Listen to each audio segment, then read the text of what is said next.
Logistik pemilu itu semua perlengkapan media yang sangat fundamental ya dalam pemungutan suara, terdiri dari kotak suara, bilik, kemudian juga surat suara. Bagaimana ini menjadi penting? Tentu saja sangat penting karena, sebagaimana kita pahami bahwasanya Orang itu hanya mengetahui logistik itu surat suara, surat suara, kotak suara di Iya. TPS ya Bu ya? bahkan TPS itu Iya, masuk ke dalam logistik pemilu. logistik. Karena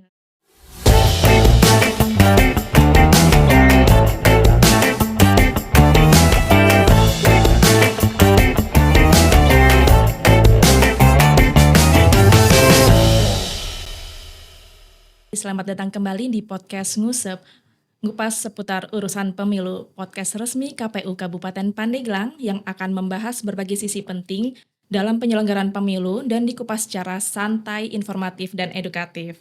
Nah, teman pemilih, pada episode kali ini kita akan berbincang-bincang mengenai salah satu tahapan yang cukup krusial, namun sering luput dari perhatian publik. Tetapi tahapan ini cukup menentu kelancaran pada hari pemungutan suara, yaitu tata kelola logistik pemilu. Nah, pada episode kali ini telah hadir bersama kita Ketua KPU Kabupaten Pandeglang, Ibu Nunung Nur Aziza, dan akan berbagi pengalaman dan menjelaskan mengenai bagaimana sih KPU memastikan logistik itu bisa tersalurkan secara tepat waktu, tepat jumlah, dan tepat sasaran. Baik, langsung saja kita sapa. Selamat pagi Ibu. pagi. Sehat Ibu, Teh Vira, gimana alhamdulillah. kabarnya? Baik. Alhamdulillah, sehat ya Bu ya. Teh Vira baik kan? Alhamdulillah sehat Ibu. Alhamdulillah. Nah Ibu, sebelum kita bincang-bincang ke tahapan teknisnya nih Bu ya, bisa dijelaskan terlebih dahulu nih Bu ke teman pemilih yang sedang menonton, apa sih Bu yang dimaksud dengan logistik pemilu dan apakah perannya sangat penting gitu Bu dalam penyelenggaraan pemilu? Sangat. Logistik pemilu itu semua perlengkapan media yang sangat fundamental ya dalam pemungutan suara karena ini wajib ada dalam pemungutan suara. Kriterianya macam-macam, jenisnya juga macam-macam. Ada terbagi dua ya antara logistik pemungutan suara dan logistik tambahannya atau perlengkapan lain. Logistik inti atau logistik pemungutan suara terdiri dari kotak suara, bilik, kemudian juga surat suara, ada tinta. Itu yang wajib dalam pemungutan suara. Dan pendamping lainnya atau perlengkapan lainnya seperti sampul-sampul itu kan juga harus ada. Kemudian juga plastik-plastik, macam karet saja. Karet itu termasuk dalam logistik pemilu. Mungkin kesannya karet ini enteng ya, bahkan ibu-ibu biasa menemukan karet dalam ikatan belanjaan ya. Tapi itu dianggap recehan, tetapi ketika pengelolaan logistik, ketika kita memilah surat suara tanpa karet, kita mau diikat pakai apa? Kan tidak mungkin diikat pakai tali. Nah ini maka karet menjadi perlengkapan lain. Kemudian juga ada spidol, ballpoint, ada jenis plastik juga bermacam-macam. Ada plastik besar, plastik sedang, plastik kecil, plastik jiplok, plastik selongsong dan lain sebagainya. Kemarin pada pemilu 2020 itu diatur dalam PKPU 24 2023 yang merupakan ubahan dari PKPU 14. Ini terinci sekali apa saja jenis-jenis logistik yang wajib KPU hadirkan di TPS. Bagaimana ini menjadi penting? Tentu saja sangat penting karena sebagaimana kita pahami bahwasanya surat suara adalah media yang bisa dikonversikan ke dalam suara.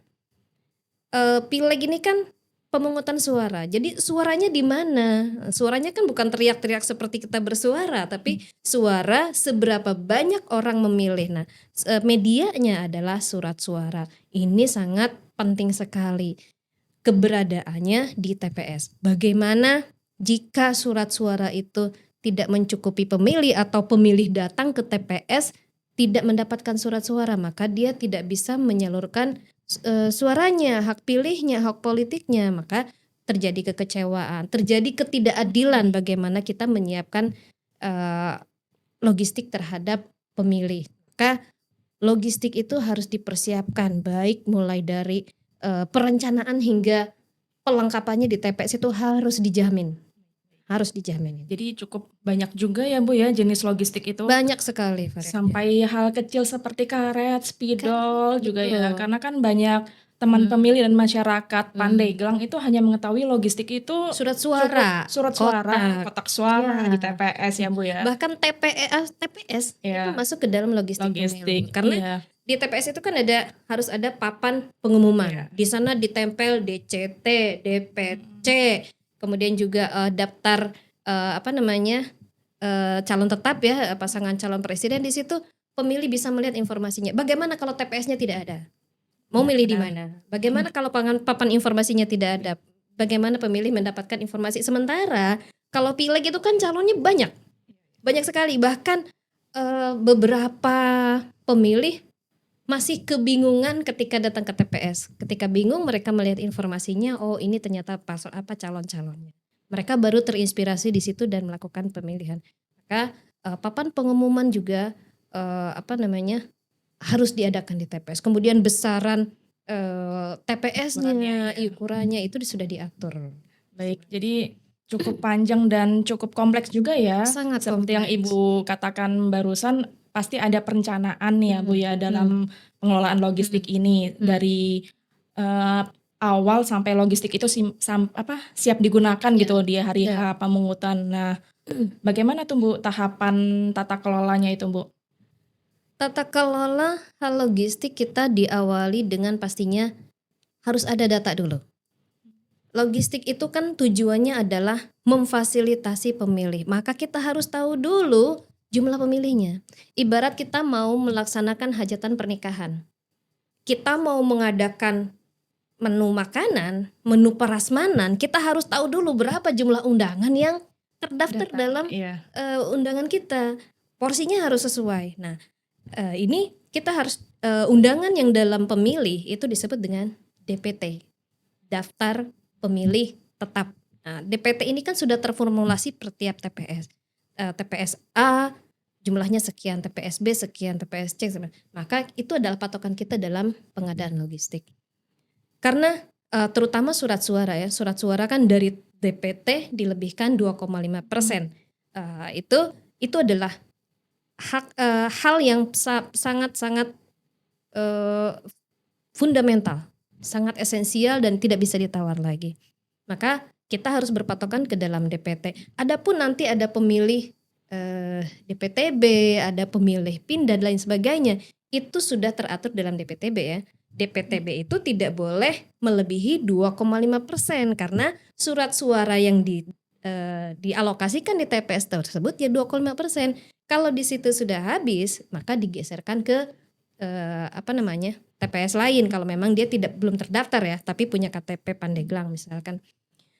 Kemudian kalau untuk hal-hal lain pun kita patokannya ke DPT. Misalkan berapa jumlah TPS, maka kita alokasikan anggaran per jumlah TPS.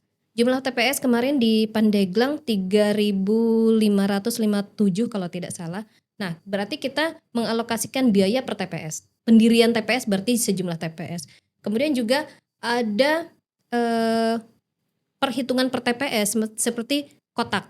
Kotak per TPS adalah kemarin 5 surat suara ya, 5 pemilu, maka disediakan 5 TPS, 5 jenis, 5 kotak, berarti 5 kali jumlah TPS. Nah kemudian biliknya 4 kali jumlah TPS.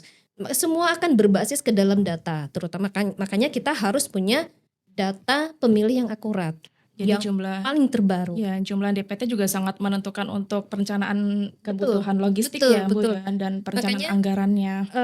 Terutama ya untuk yang punya KTP yang sudah memenuhi syarat, kita push sejak awal untuk masuk ke dalam DPT, tentunya dengan berdasarkan adminduk yang jelas, yang adminduk Pandeglang.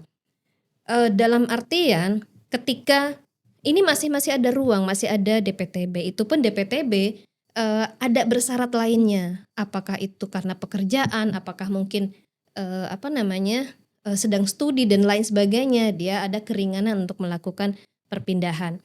Tapi semuanya diatur, tidak semena-mena kita masuk ke TPS 1 meminta surat suara, kalau tidak tersedia surat suaranya marah. Nah ini kan harus dipahami juga oleh masyarakat bahwasanya pemilih itu tetap sesuai DPT.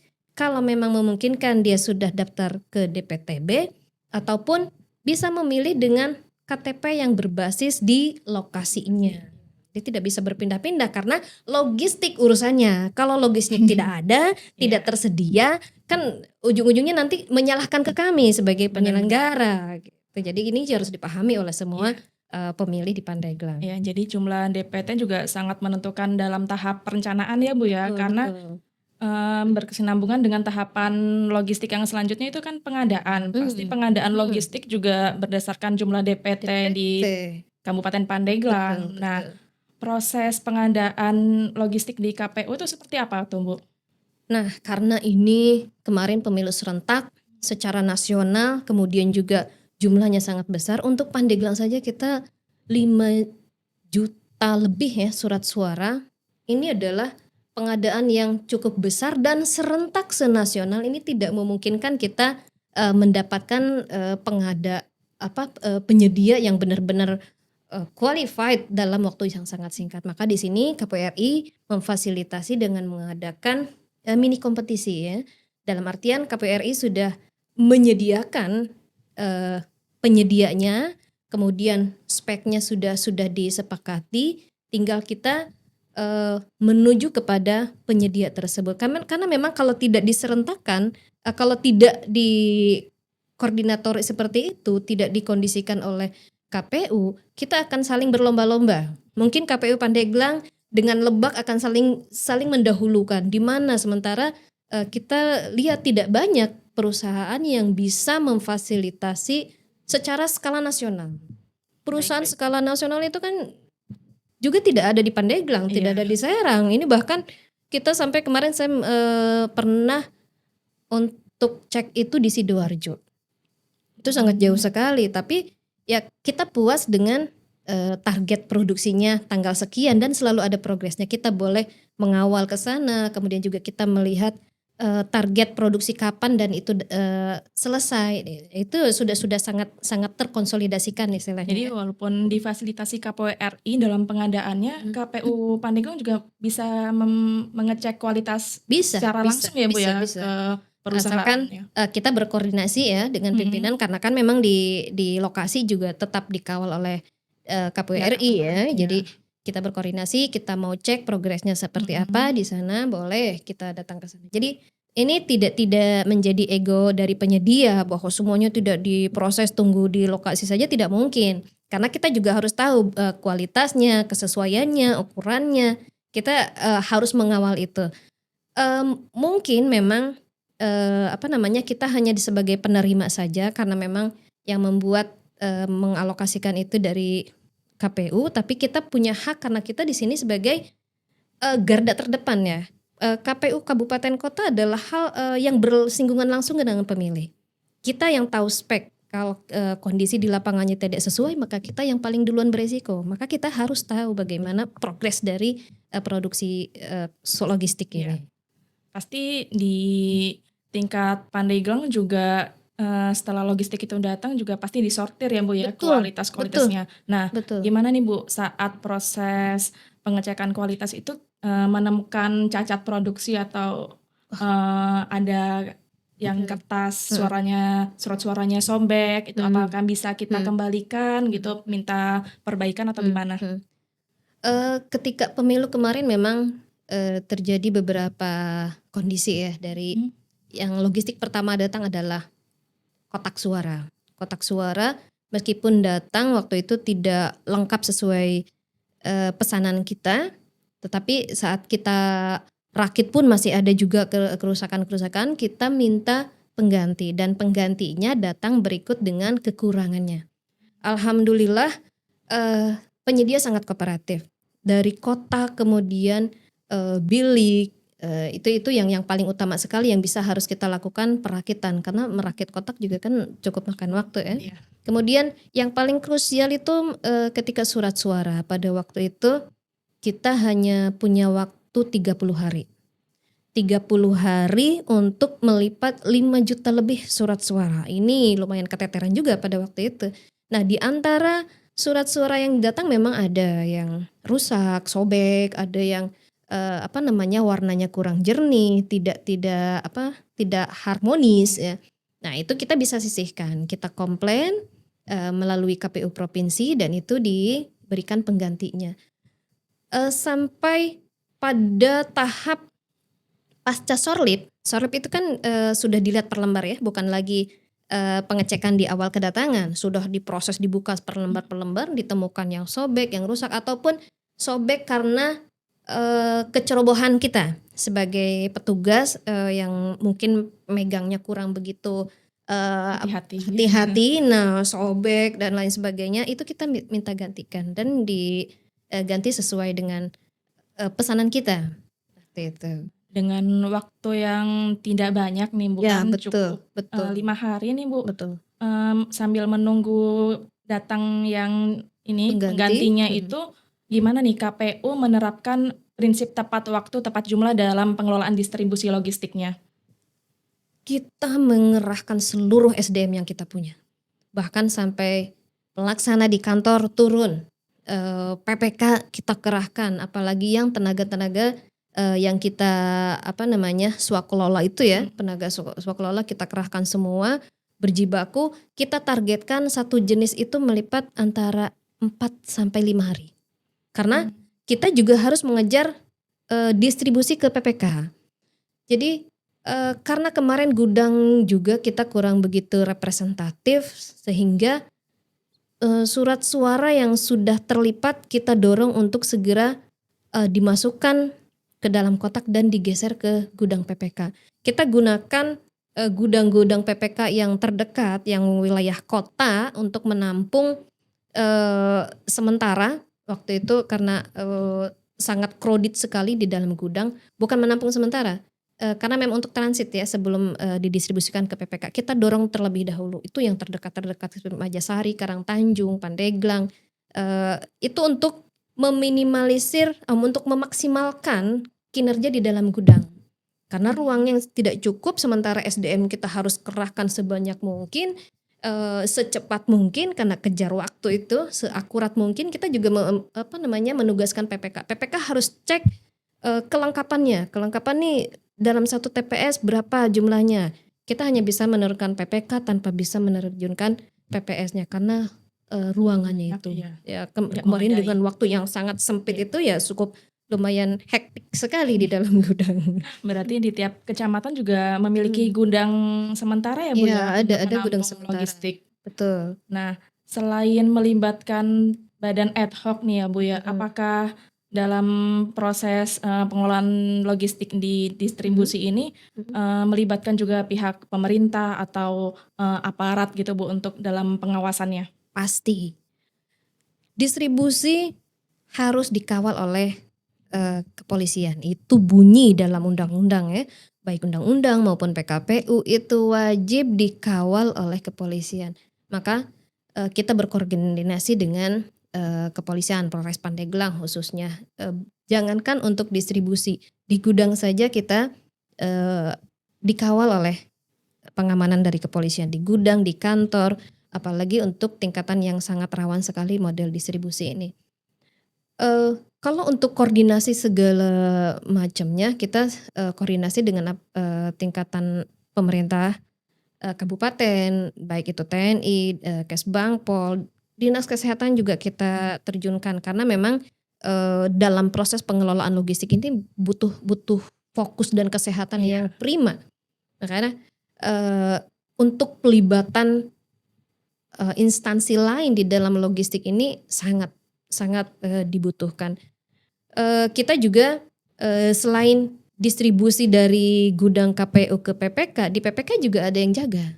Nah, ini dari PPK yang berkoordinasi dengan Polsek atau dengan Kodim. Nah, di sana kadang-kadang juga Panwas juga ikut mengawal misalnya di gudang PPK.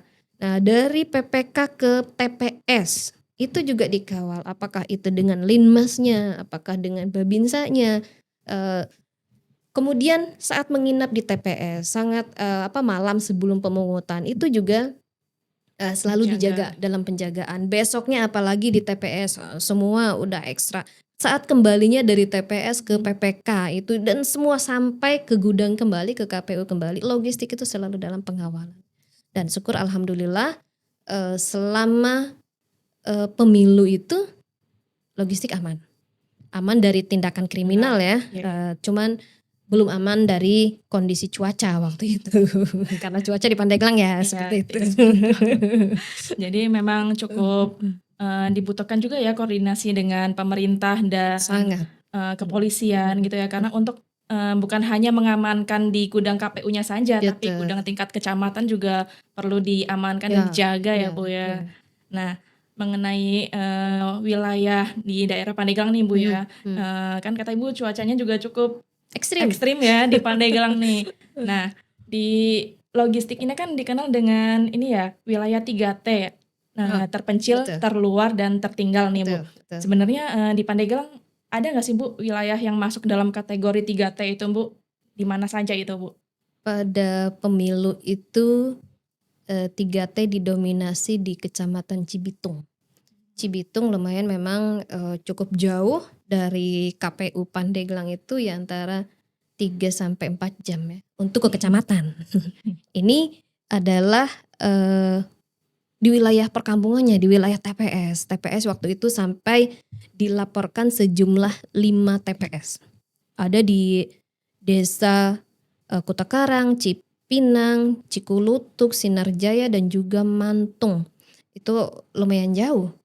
Ada bahkan Kutakarang itu disampaikan bahwa ke Kutakarang itu menyeberang kali tapi tidak ada jembatan. Nah, harus pakai rakit. Sedangkan cuaca waktu itu dalam kondisi hujan terus, penghujan terus. Nah, ini kita khawatir jangan sampai kotak ini ketika menyeberang, ketika di atas rakit tiba-tiba ada banjir, ada hujan dan lain sebagainya. Nah, ini juga dilaporkan oleh PPK-nya kondisinya seperti ini.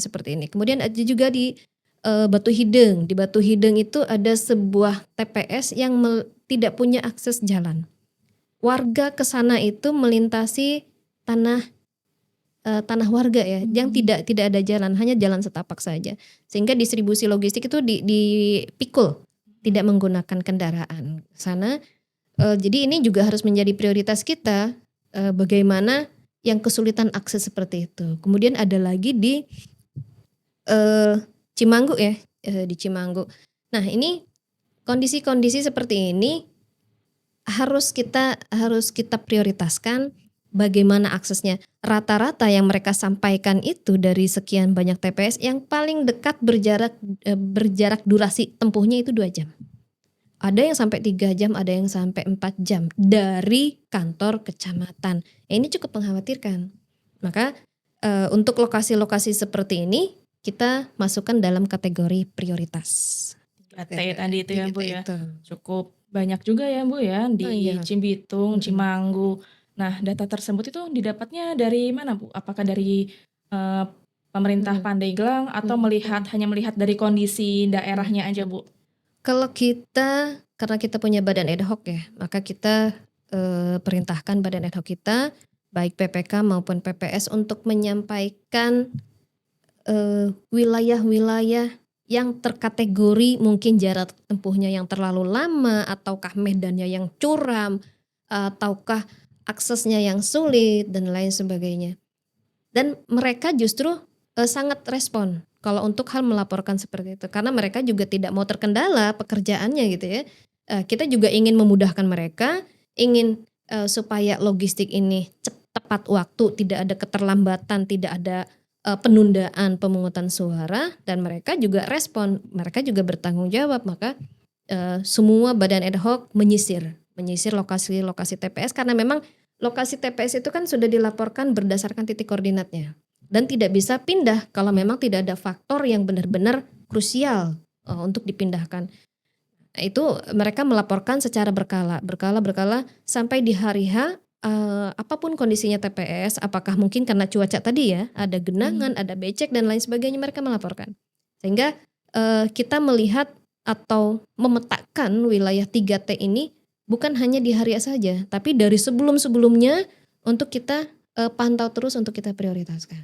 Jadi wilayah 3T ini ada indikatornya ya Bu Ada ya? indikatornya. Termasuk kayak akses Ya. jalan, jarak tempuhnya, itu letak geografisnya Kemudian juga ya. untuk yang distribusinya, apakah bisa dengan kendaraan roda 4, Oh, iya. roda 2, ataukah harus dipikul. Dipikul ini kan yang paling berat. Dipakai roda 2 pun, pakai roda 2 menyulitkan si pengendaranya dan juga menyulitkan keamanannya. Pengamanan kan Logistiknya. repot juga untuk mengawal kotak yang menggunakan itu. Terlebih kalau medannya juga licin dan lain sebagainya. Kita kan khawatir berkali-kali lipat kalau kondisi seperti itu. Gitu. Nah, dengan medan di Pandeglang yang seperti itu Bu nih ya, strategi Pandeglang nih Bu, gimana Bu menghadapi daerah-daerah yang seperti itu, distribusi logistiknya itu apakah ada strategi khusus gitu Bu?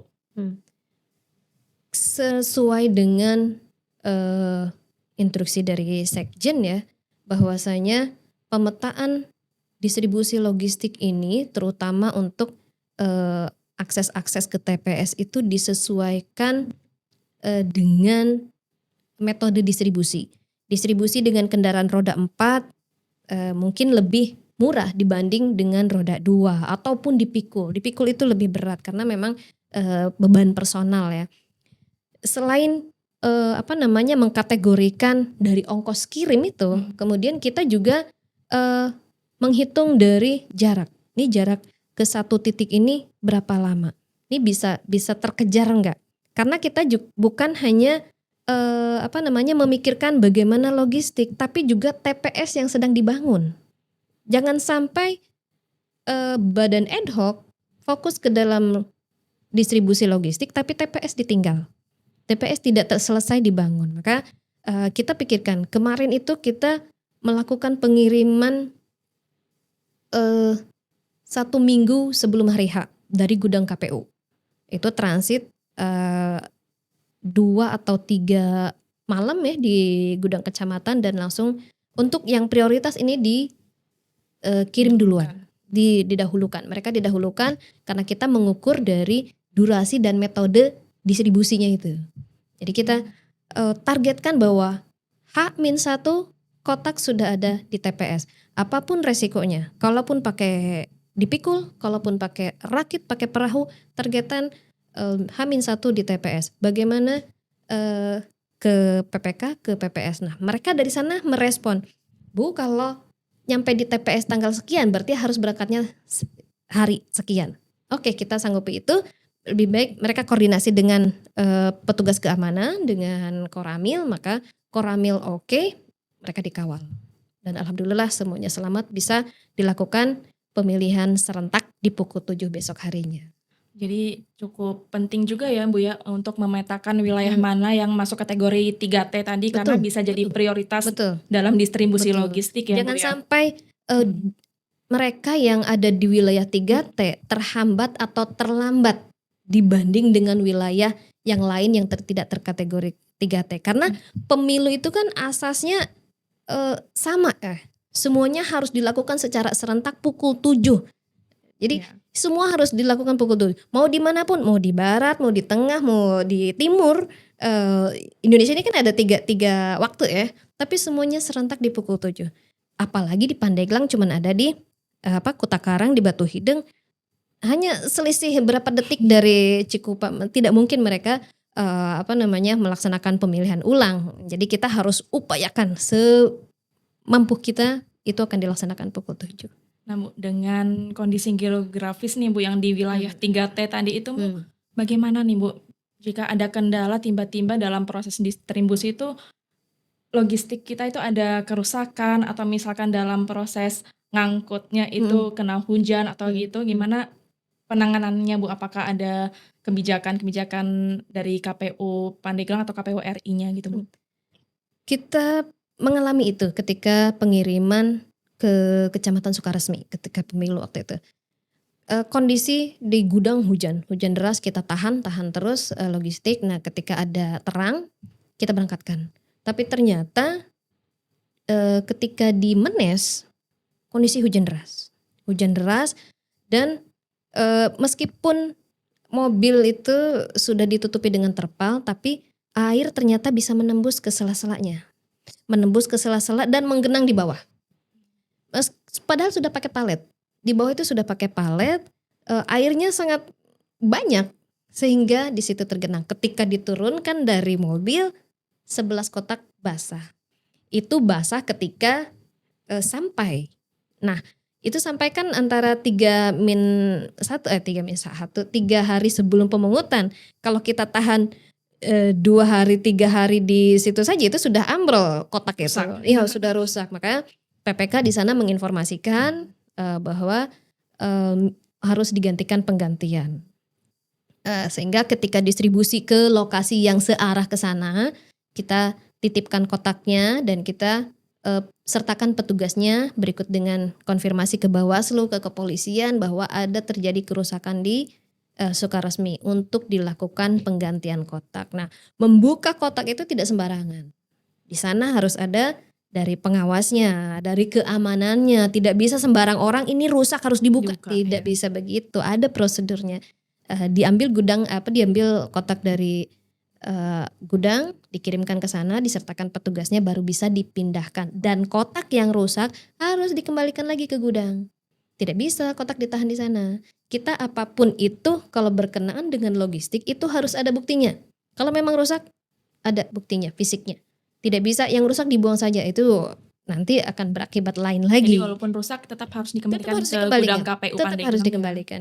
Kemudian jika terjadi kerusakan jika terjadi kerusakan mungkin surat suara di dalam TPS ketika pemilih mau melakukan pencoblosan ternyata surat suaranya rusak dan itu kita bisa melakukan pergantian ke ketua KPPS, diajukan bahwa ini surat suaranya sudah rusak karena di sana ada surat suara cadangan. Surat suara cadangan itu untuk mengantisipasi adanya surat suara yang rusak atau pemilih yang DPTB tadi. Jadi di sana sudah kita sisihkan kelebihan surat suara 2,5% untuk mengantisipasi hal tersebut. Jadi pemilih bisa untuk melakukan penggantian, minta penggantian kepada ketua KPPS. Selain itu semuanya kita lakukan kalau itu berkenaan dengan hal-hal logistik yang ada cadangannya di gudang, kita segera respon. Dan tapi alhamdulillah sejauh dari pelaksanaan sampai ke rekapitulasi tidak ada yang mengeluhkan kekurangan kecuali memang dari awal kedatangan itu tadi yang terkena hujan tadi itu. Ini cukup panjang juga ya Bu ya proses pengelolaan logistik ini dari mulai perencanaan, pengadaannya. Tahapannya panjang, waktunya yang sedikit. Iya, waktunya cukup sedikit. Jadi jungkir balik luar biasa. Logistik itu. Nah, Bu.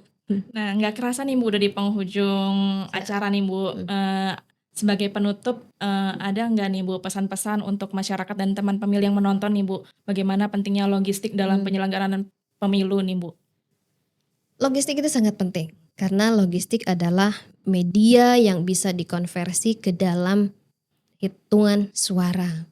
Maka teman-teman pemilih ketika mendapatkan surat suara di bilik suara, lakukan pemilihan dengan membuat pilihan itu sah dengan 1 kali coblosan. Coblosan bisa di nomornya, di fotonya, di namanya, hanya 1 kali saja. Jangan sampai 2 kali. Karena apa? Surat suara ini sangat penting dan hanya itu yang bisa kita andalkan dalam perhitungan. Ini dijamin oleh undang-undang dan juga PKPU dan kami melakukan tahapan sekian banyak panjangnya dan rumitnya. Hanya 1 itu saja, surat suara yang menjadi validasi di dalam perhitungan surat suara. Maka sahkan pilihan teman-teman untuk menjadi bisa dihitung ke dalam surat suara sah. Ya, baik, terima kasih Ibu sudah memberikan pencerahan untuk teman pemilih dan masyarakat yang sedang menonton. Semoga apa yang telah disampaikan ini bisa memberikan pemahaman lebih ini ya untuk kita nih yang masih awam nih apa aja nih proses tahapan dalam distribusi logistik sampai hari H-nya Bu ya. Baik teman pemilih, cukup sekian ngobrol-ngobrol kita pada episode ngusep, ngupas urusan pemilu pada pagi hari ini.